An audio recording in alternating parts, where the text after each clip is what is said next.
Good afternoon, everyone. I'm Laura Goldberg, Senior Vice President of Strategic Initiatives at Center for Houston's Future, a nonprofit that's been working in the community for 20 years. For those of us who don't know us, welcome. Broadly speaking, the center brings business, government, and community leaders together to engage in strategic planning, collaboration, and action on issues of great importance to our region. We do this by engaging in economic research and strategic planning, building consensus, hosting events and webcasts and conferences, and engaging in thought leadership. Via our twice annual Business Civic Leadership Forum, we inspire leaders to become more involved in the community. Our current 3 strategic initiatives are focused on energy, climate, and the energy transition, the economic importance of immigration, and health equity. Our work around climate and energy includes programming events like this one.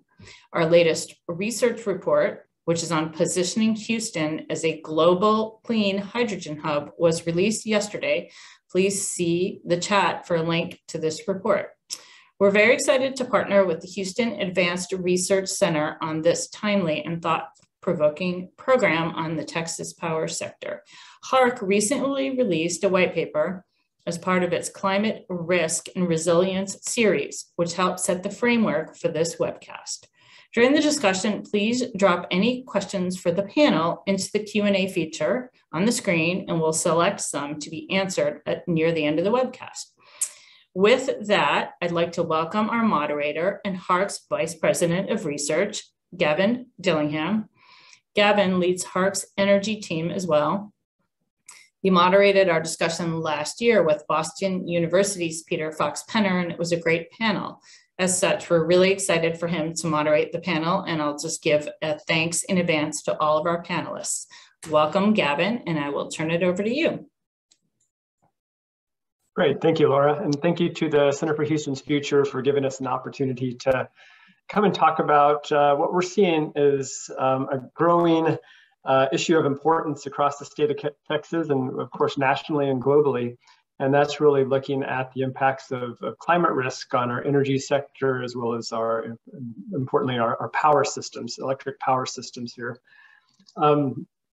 So as we look into this, the Texas power sector we see as a crossroads, faced with the growing energy demand, increasing integration of renewables and storage, impacts of extreme weather, and an evolving landscape of climate risk.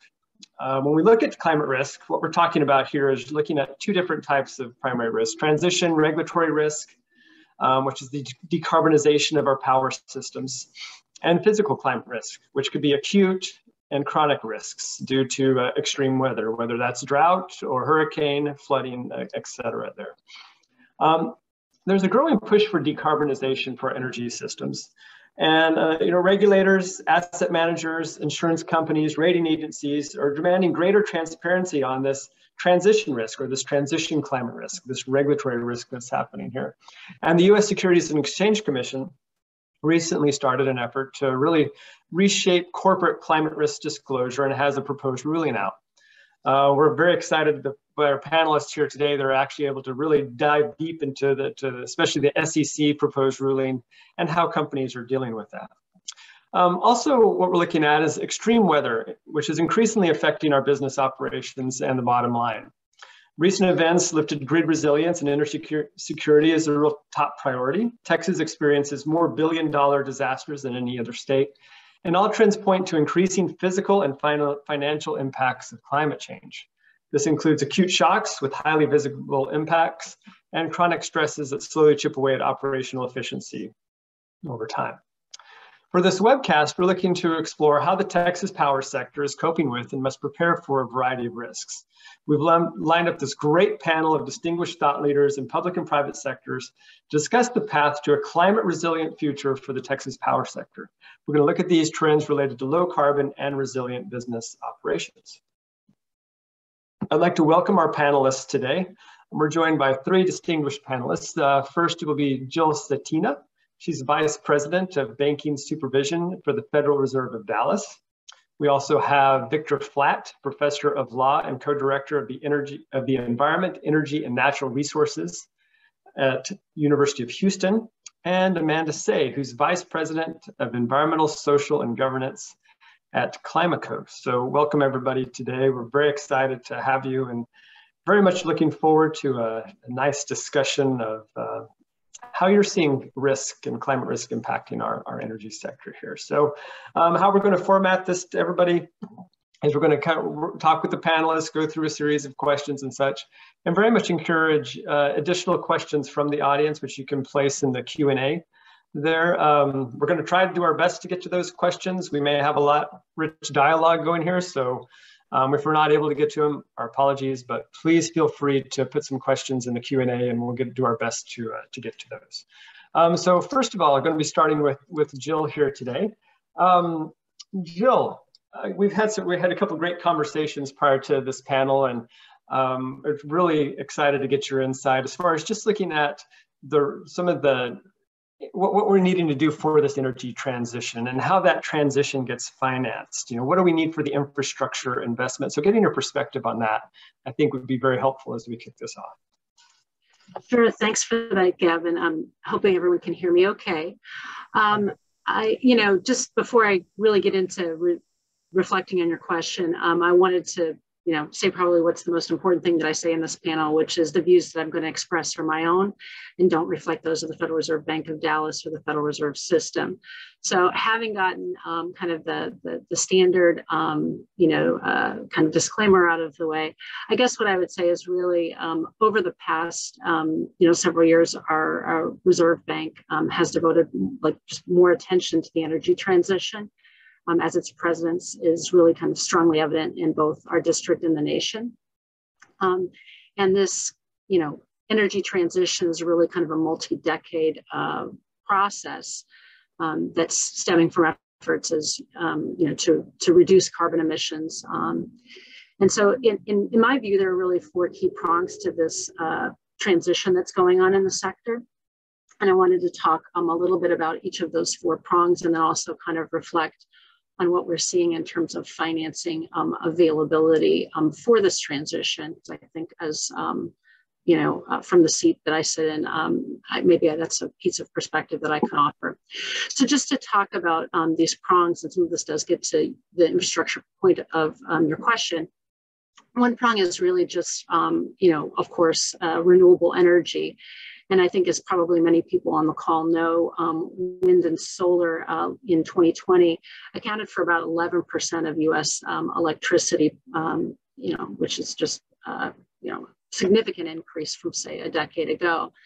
But, when we look at say where Europe is or where China is in terms of renewable energy, there definitely feels like there's more kind of room to run in terms of additional renewable energy installation in the US. The second prong really in terms of this energy transition is electrification. And this gets to these needed new investments in the grid. We all, I think, are probably pretty familiar with, here in Texas, that there's a lot of renewable energy resource generation that's going on in West Texas, but those resources aren't really near major population centers. And this is what makes smart grid investments paramount.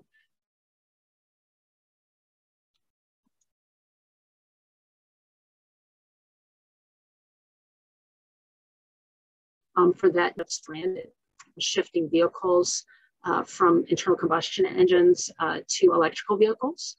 And this implies more demand for electricity and for that kind of transmission capacity and capability. The third prong that we see in terms of energy transition is getting to kind of a stable energy supply. And, it does seem like it may require some rethink perhaps about our relationship, say, with nuclear energy, to have kind of a stable base load for those times when the sun doesn't shine or the wind doesn't blow as much as we might like or need it to, as well as financing ongoing research in terms of more efficient and effective battery storage. And then the final prong that I guess I would really talk about in terms of the energy transition is demand management.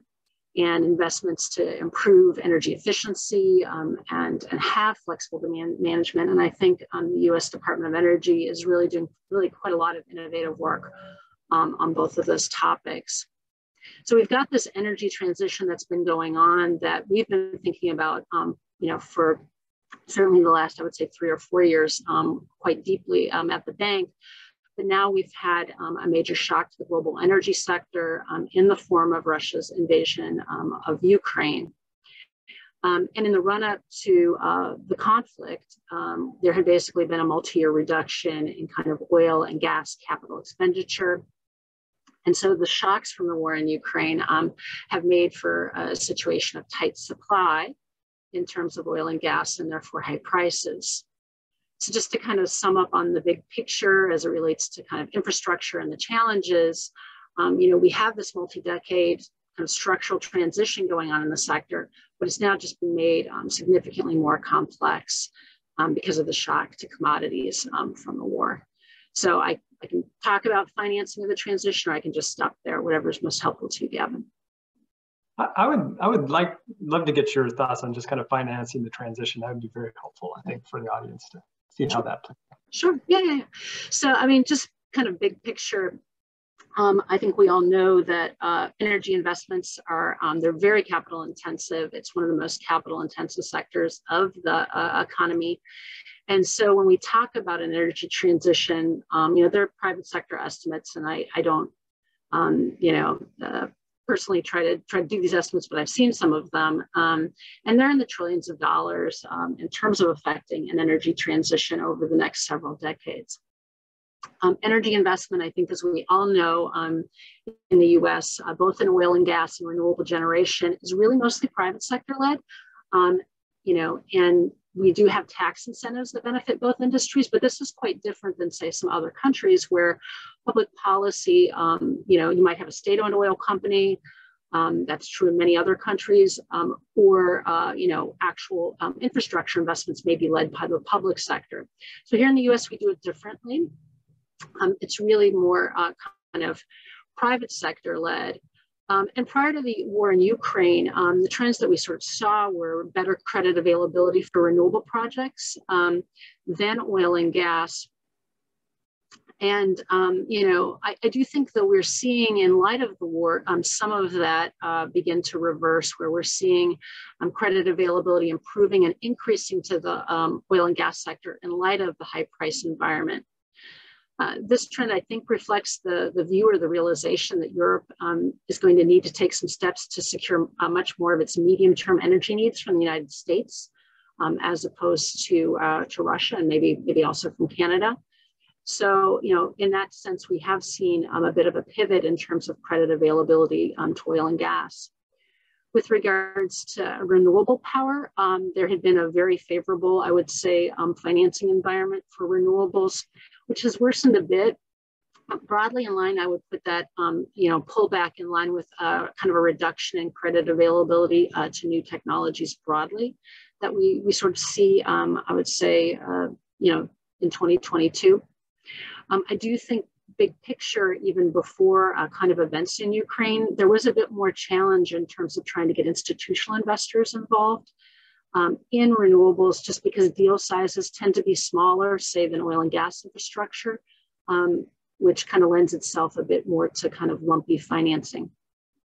And then I guess just kind of a final point on financing the transition that I'd like to make, which is just really kind of the criticality of sort of this dialogue, say, between the public and private sectors, and some perhaps discussion around how investments are taking place. As I alluded to in talking about kind of my 4 prongs on the energy transition, investment and distribution assets are really pretty essential so that these renewable power projects are actually able to deliver power to population centers. But these distribution assets generally are not high return. So these may be things that the public sector needs to be more involved in financing, but the connectivity is really sort of key. So those are just, I guess, some kind of big picture thoughts on financing. I hope that's helpful. Yeah, wonderful. That was very helpful in covering those 4 prongs again, from renewable energy to electrification, stable energy supply, and demand management. Those are all key areas that keep being brought up, especially the electrification and the stable energy supply in the current context that we're working in to decarbonize our power systems while at the same time maintaining reliability and resilience there. And so I think that sets us up nicely to start talking a bit about, we have these projections, we have these ideas, we know what, we can have a general idea of what that infrastructure investment is going to look like.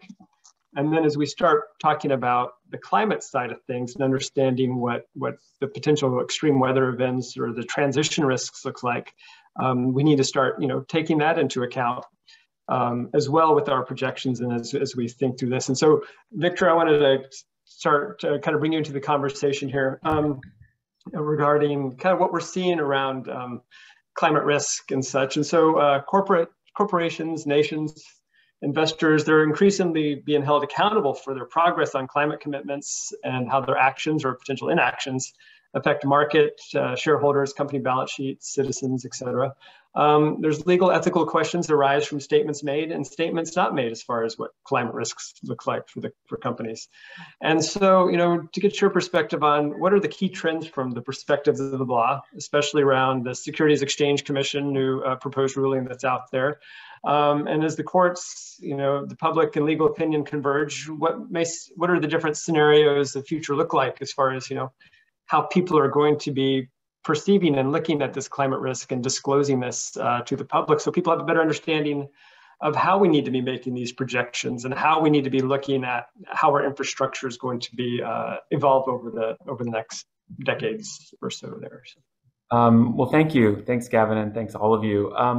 So as you correctly point out, we're really dealing with two kinds of risk throughout energy and thus in the electrification system and electrification in Texas. And those two risks, I think, broadly can be characterized, as you said, as regulatory risk or actual physical risk to assets, right? So I'll start with the regulatory issues and legal issues because that's sort of how you framed your question. And I think for many players in the sector, that may be the more critical risk. Certainly, I think that's something that people are looking at nationally. So to understand regulatory risk, you sort of have to think about, well, what does the law require of the sort of value chain that creates energy and then ultimately produces electricity and delivers it to your home and for companies. And there are sort of three big, I guess, buckets that I would put these in, and the most important probably being the financial disclosure materiality risk you referred to, the Securities and Exchange Commission. So first, since the 1930s, the federal government, the Securities and Exchange Commission, has required publicly traded companies to make reports to their shareholders at various times, at least annually, and to the public about material risks to the business. And what that means is a risk that someone would think is affecting the company's economic outlook, right? How much money is the company going to make? How are they going to do? Where is it potentially that they are going to lose money? What are their risks involved in that? And of course, what risks exist has evolved over time. What we're seeing now is a real acceleration in both the demand for and the government request for information about risks to businesses from any environmental or social governance issues. And I know Amanda's going to speak about that, but also particularly from climate impacts. And in 2011, the SEC issued a very general guidance to publicly traded companies saying, you need to start reporting about climate risks. And they divided that into three buckets, same buckets we're talking about here: regulatory risk, physical risk, and actually risk demand for product. And, companies started to kind of come along. They didn't do a great job. Then it got a little bit better, probably in 2015-16. We saw some political backlash against that during the Trump administration. Now in the Biden administration, the Securities and Exchange Commission is proposed, as you noted, a much more formalized climate risk disclosure formulation for companies to do in their annual Form 10-Ks that are required by the Securities and Exchange Commission. And it has been controversial but I do expect it to go through. For large companies, most of them are already doing this in some kind of form or another. And in theory, this could benefit businesses because it's going to standardize reporting in a way that it had not existed before. And there are still some wrinkles and issues with that I can talk about more if you're interested. But within that disclosure, financial disclosure bucket, there's also the requirement that companies, of course, not commit fraud. That's state level. And sometimes that can go hand in hand in theory, right? If you're not disclosing risks, maybe you're committing fraud on your customers or on your shareholders. And we have seen activity with that from two states in particular, Massachusetts and New York. And New York is, of course, particularly important because it holds jurisdiction over so many of our largest publicly traded companies. But that's also, again, related to basically being truthful with what your business model is and what the risks from anything are. Another area that is of concern for energy companies and electricity companies now a little bit more is the issue of tort law, right? Are you doing something that is a negligent, or is it a public nuisance, right? If you're not addressing climate change properly, or if you're not reducing your greenhouse gas impacts, are you or should you be liable for harm that you're causing to the public? And we have multiple lawsuits going on around the country. And it's been sort of a slow process, but I don't see those shrinking anytime soon. Now, one might ask, most of those have been somewhat directed against what I would call the fossil fuel legacy energy companies. And you might think, well, what does that have to do with electricity, or the risk to electricity, or how electricity relates to business? Well, it's related to the fact that right now, natural gas is the on-demand tap for electricity generation, right? That's a big change over the last 10 to 15 years. In essence, it supplements the renewable sector and also provides the additional power as coal has been phased out and nuclear is sort of static and shrinking, although maybe that may come back. And unlike renewables, the price for natural gas is very volatile, less so in the United States than around the world, but still it is volatile. And as we've seen with what happened with the invasion of Ukraine, a particular event can impact that. Many companies who have electricity contracts, either directly with providers or even just general retail consumers, may have their power prices based on the fluctuation in price of natural gas. And so to the extent that any risk to the natural gas business is in play, including tort risk, disclosure risks, all of these, they can translate into monetary risks. And monetary risks, in turn, can translate into price risks and price instability, at least the way our current electricity market is constructed in Texas and actually most of the country. You mentioned about ethical responsibilities, and I'll just throw this in for the attorneys that are listening in. Attorney ethics, of course, require you to represent your client's interests, but it also requires you to advise them of what the law requires and what the best interests are. And very importantly, it requires that you be truthful.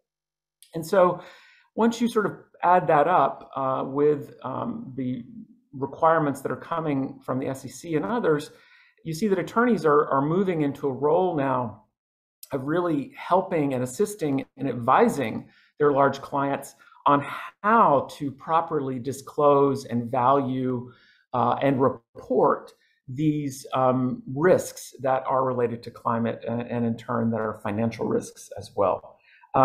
I'll take a break and let you come in to see what you're a little bit more interested in hearing about. Absolutely, Victor. That was a wonderful overview there. And I'm going to come back to you here in a minute after we chat with Amanda here to get just more details on the materiality of things, because that seems to be like that's a big debate within this proposed ruling. Absolutely. Is what is and what is not material. So Amanda, go on to you now. Amanda, you really have a significant amount of experience working with corporations, helping them work through their ESG goals. and helping them better understand, how to better report and be better disclosures of this type of ESG information or risk information. And we've been working with you at Climco and your previous gig there, mapping different industry perspectives on climate impacts on the energy sector in Texas, including physical and transition risks. Can you walk through these risks a bit more and kind of what you're seeing in industry? The framework that we like to refer to kind of help folks understand how climate risk can translate into your financial statements is the Task Force for Climate-Related Financial Disclosures. You may have heard the acronym TCFD, and that's where it comes from. What was innovative about the TCFD recommendations was how they connected the transition risk and physical risk and classified them in addition to connecting it to the financial statements. So for certain sectors, they're on the transition side of risk. Regulatory is a huge, risk there, but it also could include changing consumer preferences. It could include new technologies that cause other ones to become outdated and old. Of course, any type of geopolitical risk and just kind of policy risk in general besides regulatory risk. On the other side, there's the physical climate risk. And there we talked about there's those short-term shocks. So in Houston, we're familiar with the hurricanes and other extreme weather events that might cause temporary flooding in our city and kind of wreak havoc for a day or two or longer. Or Winter Storm Uri, which had a major impact on our electricity system and on the population as well, not only causing deaths, but also I think billions of dollars in losses. So those are some examples of those acute risk. And then in addition to that, the other's also the chronic physical risk, and types that I think about there are sea level rise, which may impact some of areas of Texas, low-lying areas of Texas, but also drought is another example as well. And right now we are in, most of Texas, West Texas, Central Texas is in extreme or exceptional drought this year. So that's the way we like to think about risk using the TCFD framework. Cool. And from your perspective, working with these different stakeholders and different clients, what does climate resilience mean to them? How are they talking with you about that as you engage and work with them? Climate resilience will be different for every stakeholder, and not only by stakeholder group, thinking about whether you're perhaps a local citizen of Houston and you're just wanting to make sure you can go about your daily life and not have to worry about hurricanes and just be able to do your normal thing, right? To companies who are seeking to minimize supply chain disruptions, to minimize disruptions to their operations, and also keep prices, costs down, to perhaps governments and other stakeholders. And I think it's not only the type of stakeholder, but also where you're located. Again, climate risks that we may face in Houston may look different than in San Antonio, than in Austin, than in El Paso, Brownsville, or Dallas, Fort Worth. So it's also very localized as well. So I think climate resilience means many things to many different stakeholders, and that's another reason why it's complex. One of the tools we use is to kind of distill and unpack how different stakeholders in different areas think about climate risks is what we call a materiality assessment. And that definition of materiality is different than the SEC definition of materiality, just to clarify.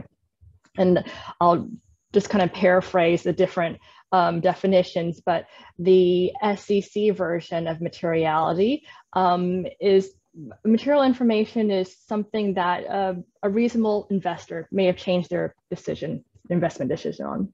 Whereas ESG materiality is really looking at what are those environmental, social, governance topics that are important not only to the company, but also its internal and external stakeholders. So a bit different definition. We can probably have a good debate also whether they're converging or not, but anyways, I'll pass it back to you. Actually, Gavin, could I just have a couple of comments? So just a couple of things you mentioned, I just want to put a point on. The climate financial disclosure rules, I would just point out, are really sort of the basis of what the SEC disclosure is looking to do. And that I think was meant as a way to help companies that are already doing this be able to continue, to do that as well. And the other thing I just wanted to mention was a little bit more, again, about the physical risk.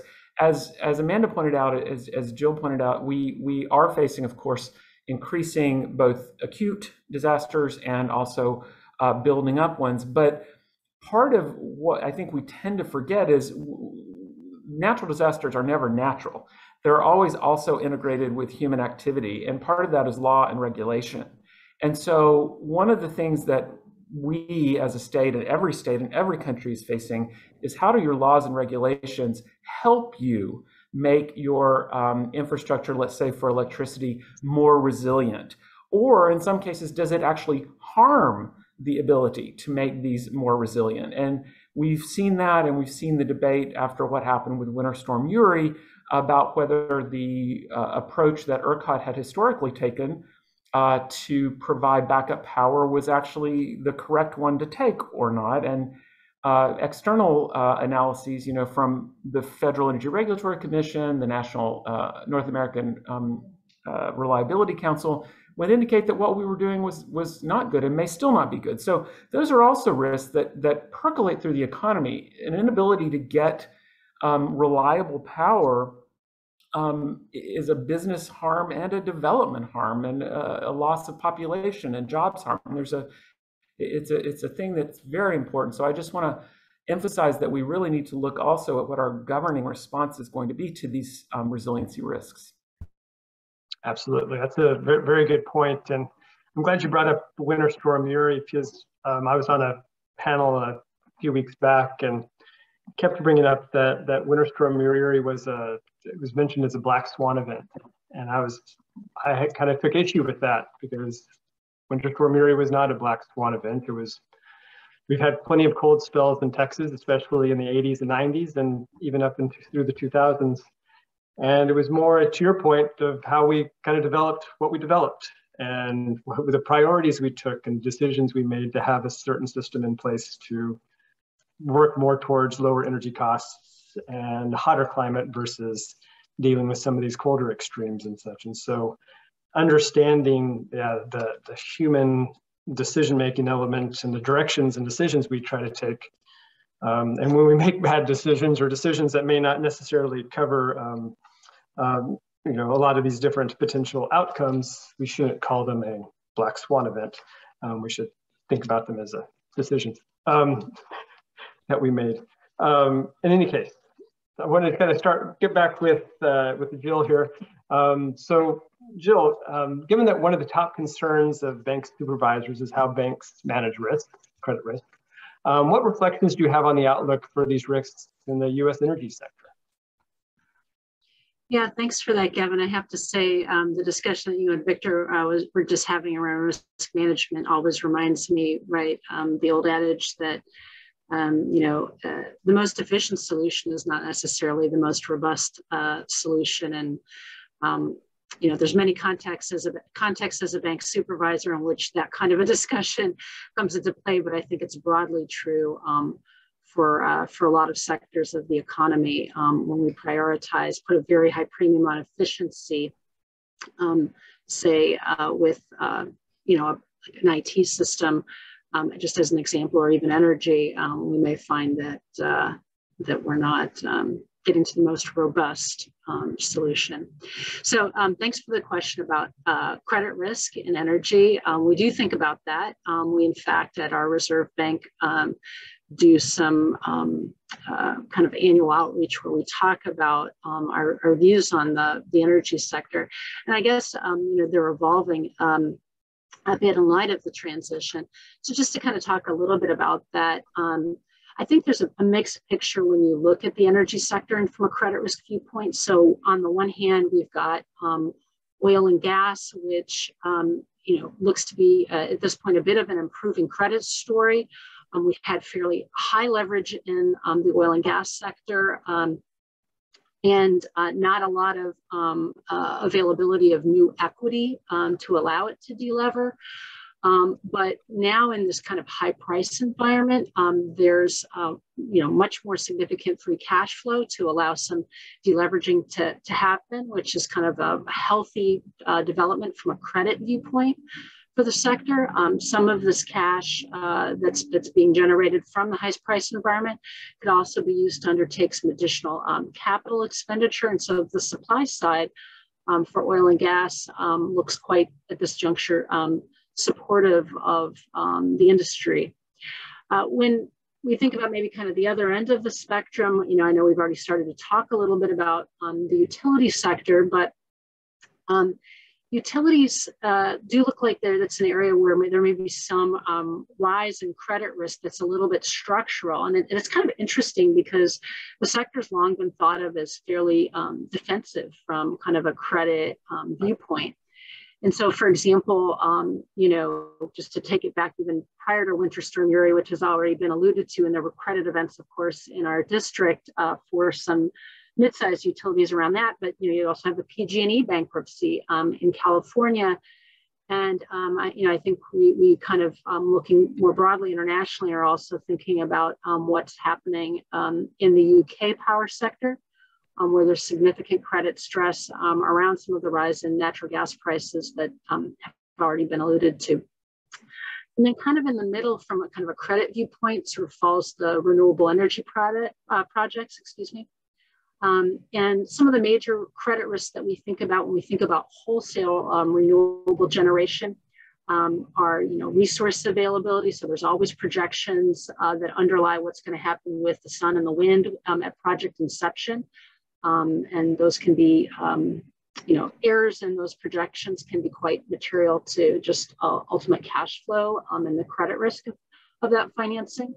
There can be some technical risks depending on the technology that's being utilized for like a wholesale renewable project, particularly in solar, and then kind of finally, really just curtailment risk, which is, of course, the risk that, not being able to kind of get the power onto the grid and kind of sell it and generate the cash flow to finance the project in the first place. So it really is quite a mixed picture in terms of the credit outlook.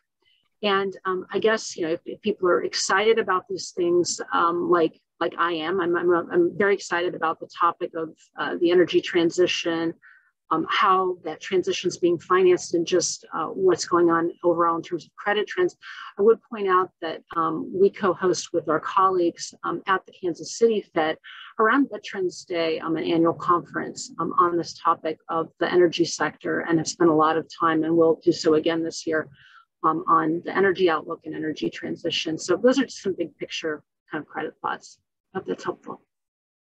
Great, thank you very much. Judge, when you talked about the curtailment risk, I was looking through some research as far as we see different penetrations of renewable energy hitting the market based on kind of what our transmission distribution infrastructure looks like. You see the curtailment risk, but you also see a profile risk out there if you get too much of one asset versus another and such. And so I think as far as impacting the value of some of these systems, it seems like, how do we balance the different systems that are coming on place to complement each other? So West Texas wind versus coastal wind versus solar all potentially have a complementary nature that could allow for them to. Yeah, I think if you look just at some of the public data too, Gavin, on price volatility in the ERCOT system, you can see that electricity prices in West Texas are, a good bit more volatile on average. And I think that kind of speaks to some of the themes that we've talked about in terms of, again, renewable projects can be very bankable, very sound,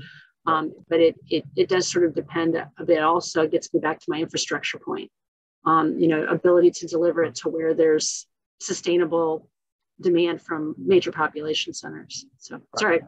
Can I just add one thing? It refers to another comment Jill made earlier, and that is, you talk about absolutely correctly the huge capital-intensive investment in building out energy infrastructure and electricity infrastructure, and yet you also mentioned, I think, so wonderfully, demand management and efficiency.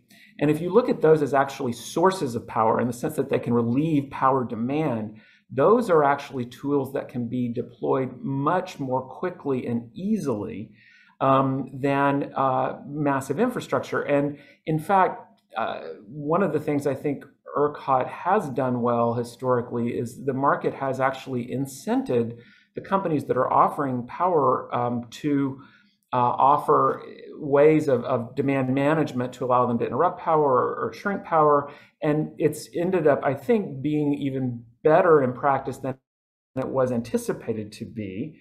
The only issue, though, is aside from the retail and corporate buy, that we don't, in Texas particularly, there's not a huge incentive for companies to sort of offer, let's say, efficiency, right? Demand management might be good, but building out efficiencies is not necessarily high on the list, and maybe that's a role for the government to alleviate some of the power demand. Yeah, I mean, I do think, Victor, that this is something that, as I understand it, and I'm not representing the Department of Energy, but from what I understand,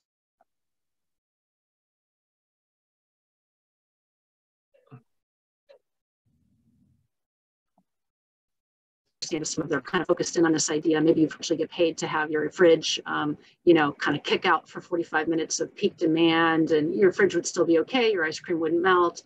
But I think these are very innovative things. Again, I'm not an expert in them, but I think that they are all kind of, as I understand it, a piece of the mosaic of the transition. So, yeah, absolutely. And Victor, you speak my language when you talk energy efficiency and demand management. That's that and microgrids and distributed energy. I think a combination of resources we need to be thinking about. And so absolutely, I'm glad you brought that piece up as well. And I have another question for you, Jill, but I'm going to get some of the other panelists engaged. And if we have some time, I'm going to bring this one back up again. But so going back to you, Victor, I really wanted to get a bit further into the discussion on materiality. You know, we're having I've seen a lot of just reports out there as the Securities Exchange Commission comes out with this proposed ruling on materiality of climate risks. Some are saying it's not applicable to them, and it's just getting to that point of what is and what is not material, because I think, as you were saying earlier, there's some pretty significant liability risk associated with this, or just overall risk to a corporation by not disclosing this appropriately. So how do you kind of see that playing out or being better understood in the market as this rule gets rolled out, so people know what they need to be talking about and feel more certain in that right regard? And I want to refer back to Amanda's very, very, very good definition about the legal definition of materiality, and even contrasting that with the sort of company view of materiality. And the distinction between those is that the company view, in theory, would also take into account other stakeholders that maybe have a slightly different interest than just their shareholders, right? The shareholders is sort of the legal definition of materiality for a publicly traded corporation. And I think those are actually converging. And the reason they're converging is simple. More people, more consumers care about climate impacts. And so even if they are not concerned that you particularly are going to be hit with a climate disruption that will, you know, hurt your business model, if you are not addressing the climate crisis like they think you should be, they don't want to be your consumer anymore. And of course, that in turn means that affects your business model. And so we even see this in how the major energy companies are competing with their messaging and their deployment of resources to note that they are addressing this crisis. So in a way, I mean, I know for some people the SEC rulemaking might have come as a shock, but you know, it was going to be that way. It was being developed as I think people understood, the major players that were already doing this understood this was coming. In a sense, I think it is helpful because again, it provides a template for companies to do their reporting. So it takes them in a little bit of a safe haven, right? They then don't have to worry as much about shareholder derivative lawsuits or regulatory things as well. And I think that's good. I noticed the question from one of my colleagues, Professor Warren, about how far does it go? And the legal part of it is it goes as far as shareholders care. And that can change and has been changing. And so for some companies, that goes to what are referred to as scope 3 emissions, right? How much greenhouse gas emissions are you facilitating with your business? Not necessarily what you yourself burn or put out. And some companies are very concerned about that. They don't want to look bad. They think that measuring devices for certain industries may not work as well for them. That's part of what all this comment is going on now, is what is that going to look like in practice for different industries? And in particular, of course, in the Houston area, people are very concerned about the legacy energy companies. So, and similarly, the political backlash against this that we saw and still see is almost, again, not to use the phrase incorrectly, is immaterial because if shareholders think it's material, it's material. It doesn't matter if the government says to them, "Oh, don't invest in companies that are boycotting fossil fuels. Don't base your investment decisions on ESG factors." Or you shouldn't do that. I mean, that's all fine as sort of guides, but again, it all comes down to whether people believe it's material or not. I'll stop it. Amanda may have something else to add to that. I don't know. Yeah. I think what's interesting is first of all, I want to say that the TCFD guidelines, which the SEC's guidance is heavily connected to and based on, have been adopted by other countries around the world. So thinking UK, Japan, Singapore, Brazil, or some other ones too, I'm sure that I've forgotten. And when we also look at where the International Sustainability Standards Board is, which is a subset of the International Financial Reporting Standards, they are proposing actually something even more robust than TCFD disclosure in their initial guidance or kind of proposed disclosure rules. So the world, I think, as Victor said, is moving this way. It's hard to say that this global risk, this global climate risk, doesn't impact a company in some way. What we're finding is there's a lot of education needed. It's not always, I think physical risk might be a little bit more tangible, might be a little bit easier to understand, especially being based in Texas. I think we deal with it a lot. But I think some of the transitional risks may not be, the connections may not be as clear, and a lot of education, more education is needed around climate risk and how they can impact our infrastructure and businesses. Absolutely. And along that same line, it seems like in some regard, we're talking about, and I think you said this, Victor, just say again, is reputational risk as far as, your license to operate in some regard, willingness for the community to kind of assess what they're willing to take risks in and what they're willing to be involved in, what companies are willing to invest in.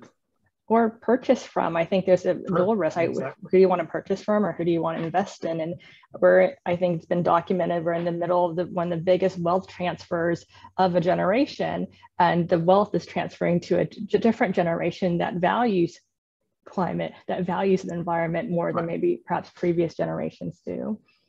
Absolutely. I'm excited to say that my daughter's heading in that direction. So, conservation biology.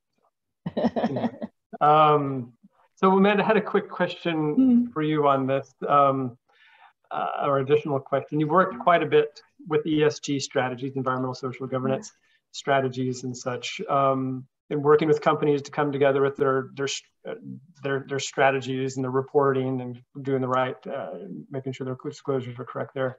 How are you seeing climate risk awareness starting to fit into the ESG discussion? Is that kind of becoming integrated as part of it? Is it a separate discussion since TCFD is kind of its own framework, or does it kind of fit within GRI or the Global Reporting Initiative or those other kind of traditional ESG initiatives there? How are people kind of bringing kind of a traditional ESG together with kind of the physical and transition climate risk?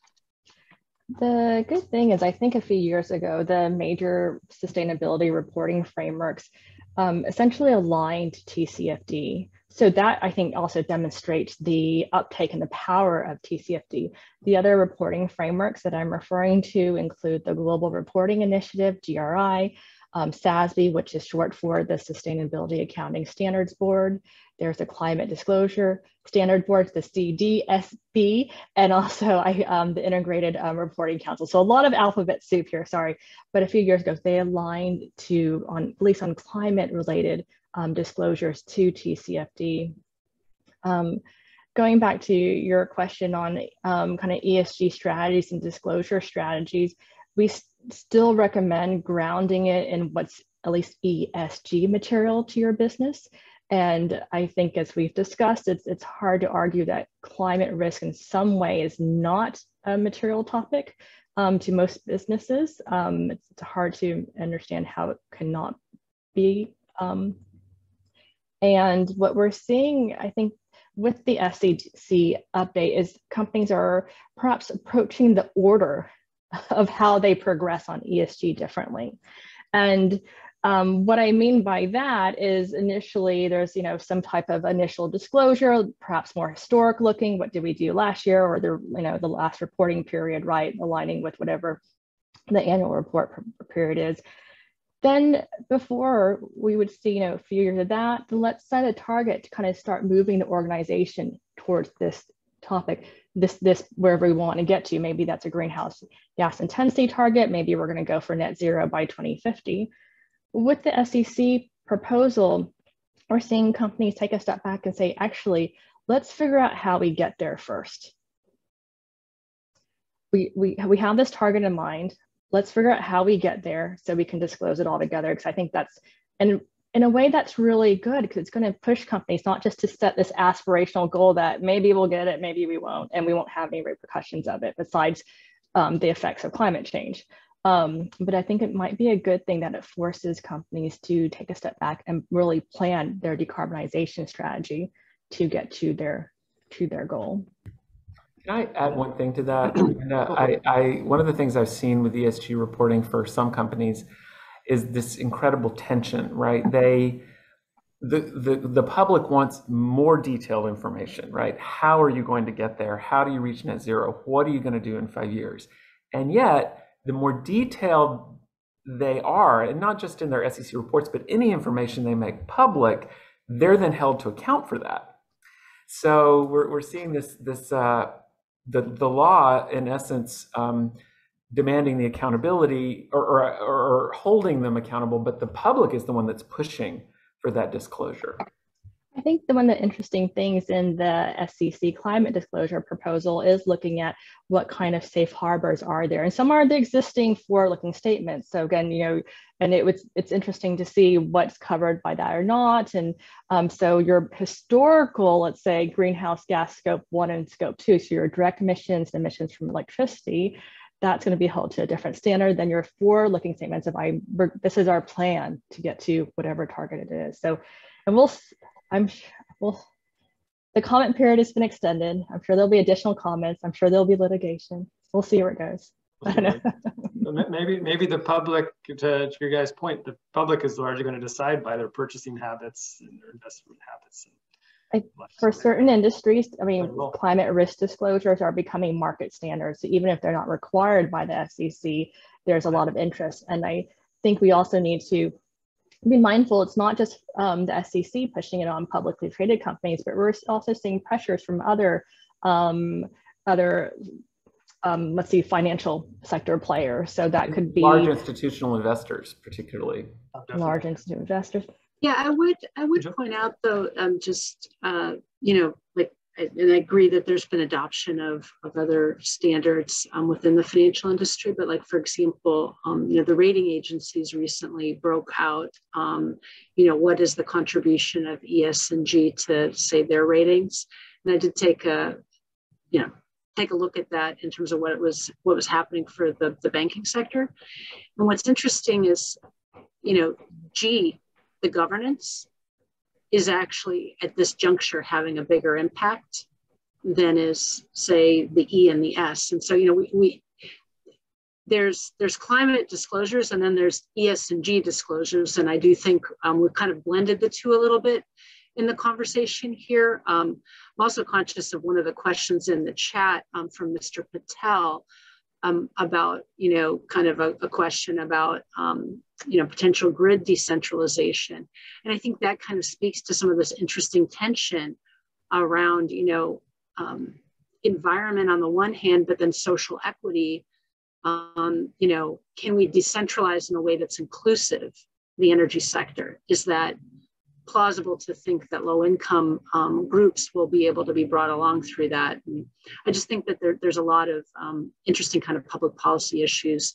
Though I very much understand where I understand where Mr. Patel's coming from in terms of can we think about maybe a different model of electricity generation and distribution. I know there's a lot of people intrigued by that. So I want to add on top of that, Jill, very good point, that some of the literature that I've seen that are trying to nerdily tell us what materiality means, note that one of the reasons that E and S may matter to investors is because it's a clue that they're better at G.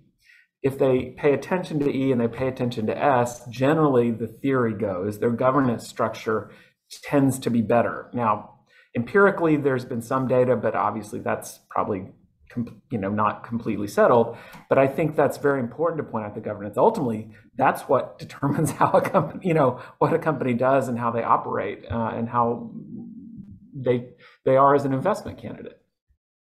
Yeah, and I think the G piece is sort of interesting because it does sort of relate back to, at least in the rating agency frameworks, it relates back to fines, which are very much a financial thing that investors care about. If you're taking, multi-billion-dollar fines, as happens, unfortunately for some firms related to matters of conduct, that can be consequential, and so. I think at this juncture, those have been things that have been very front of mind in their frameworks, but great point, Victor. Yeah, absolutely.